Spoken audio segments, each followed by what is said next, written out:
Hello, ladies and gentlemen. We are back on K2 Born. My name is Tanguy Jacopin, and in this series of Introduction to Strategy, we are going to evoke some things that may seem not so sexy, economies of scale versus economies of scope, but the example, Jimmy Choo, is much more intriguing.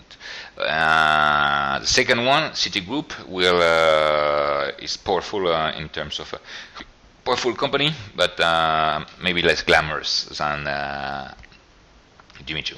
So let's go on. I guess you've all heard about economies of scale, and your major interest will be in economies of scope.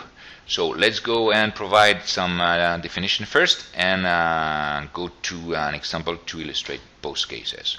So economies of scale, what is it? First, to explain the concept, and then going on Jimmy Choo case. So economies of scale happens when the average cost decline when more units of the goods or the services are produced. Okay, so this is quite simple. The more boots they will realize at Jimmy Choo of one model using the same material, it will decline the cost. The company that was created by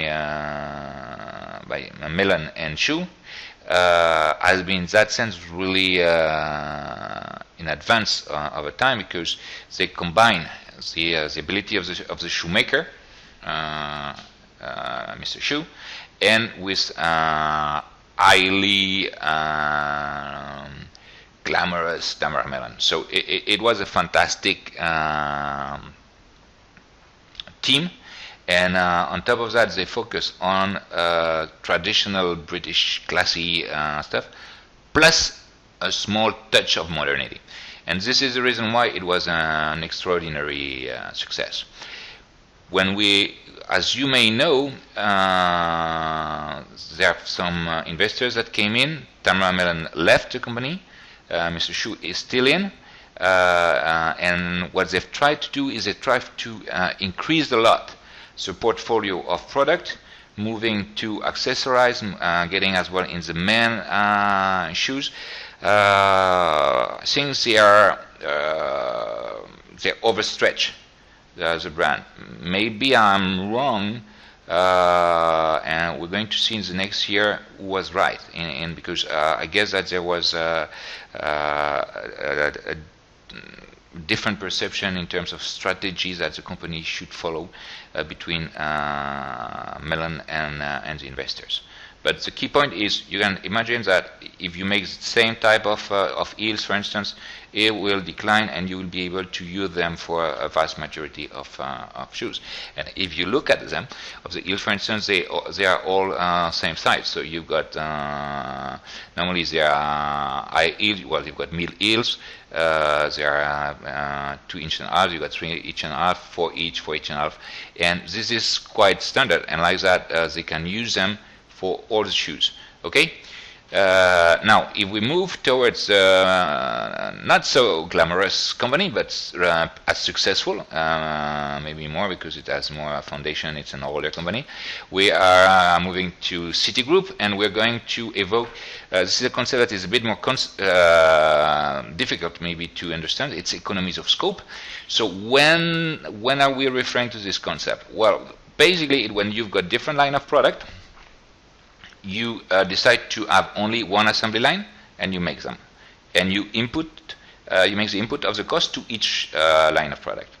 Well, pretty simple. If we stay on the previous example, is that the boots, so we'll have 2 assembly lines, one for the boots and one for the pumps, and basically you will have one assembly line that will go for the heels exclusively, and like that you make some economies. In this case, you got economies of scope. But why do you have more economies of scope in a bank than in companies like Jimmy Choo? It's pretty simple. In the bank, one of the key success factors is linked with the IT system. If you get a good IT system, you make huge economies. So what will happen is that you will divide all the application, because you know you've got lots of restriction in the bank. Lots of regulative restriction. For instance, if you go in Brazil, you cannot put the same conditions in Japan or in US, and this is the reason why it's going to work on a different issue. So, for instance, just to make some clearer example, for the cards, you will have this first. This will be the whole IT system. And what will happen is that they will have people having cards, MasterCard for instance, and as well they will have consumer lending. They will have an account in a branch, and on top of that, they will use some different product. For instance, you can have some equities. You can have some, what can we say? If you got, if this is someone with has a good deep pocket, you can be, for instance, in wealth management at Smith Barney, and if we're talking about someone that is extremely rich, you can ask some hedge fund. So what happened? Basically, all the people that have some MasterCard, basically, the cost of the app will be divided by the number of people having this app. So at the end, it's almost nothing. And because Citigroup will have thousands of apps in the world, basically having a new type of product within the IT system at the end will be as if it was nothing. And this is the reason why economies of scope are extremely interesting when you can generate them. Okay, now an additional point. Well, not to speak exclusively about MasterCard, but as well about Visa. What you may think is, hey, but imagine if we put all the Visa on a card. At the end, you've got economies of scale within economies of scope. Yes, you're right. So economies of scope is a fantastic concept because it's enabled you to lower the global cost of an entity, and it enables you as well to make economies of scale with this entity. Okay, this is the reason why it's a fantastic product, and it's recommended that all companies try to go towards that direction.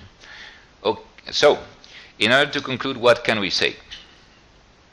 All companies are going into that direction. It's not always easy to calculate them ahead of time, but well, the search is to manage it is worth it. Okay. Now, what you need to remember in this concept. In economies of scope, you've got necessarily economies of scale, but in economies of scale, you don't have economies of scope. Okay? And when we're talking about this, it's really important not to forget the average cost and the marginal cost, just to determine until what extent you have interest to manufacture a service of a product. Because you may have some threshold, and at this threshold, it will cost you far more to manufacture. So keep them in mind. And if you got any doubt, you know where we are, at K2 Born, at Contact, and on tutorial more precisely. Thank you very much. Enjoy your day. Bye-bye.